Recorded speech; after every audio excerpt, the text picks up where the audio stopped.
These methods simplify the generation of Thioether tethered helical peptides due to the use of thiol-ene or thiol-yne clinical chemistry that possesses superior functional group tolerance and good yield.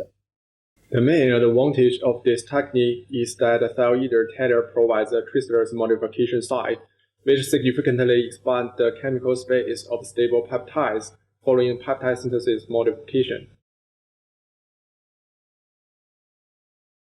To begin the procedure, attach a column filled with 50 milligrams of zinc amide MBHA resin to both a benchtop vacuum manifold and a nitrogen or argon gas line via a three-way stopcock.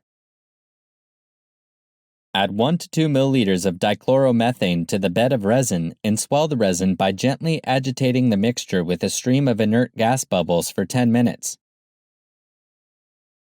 Drain the resin with a rubber pipette bulb when finished. Then, add 1 to 2 milliliters of N-terminal FMOC deprotection solution to the resin. Gently agitate the mixture by bubbling with inert gas for 10 minutes, and then drain the resin with a rubber pipette bulb. Wash the column with 1 to 2 milliliters of DMF in the same way, followed by 1 to 2 milliliters of DCM.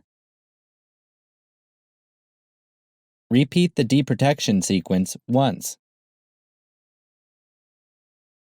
Next, combine 0.125 millimoles of an FMOC-protected amino acid and 50.5 milligrams of HCTU with 0.5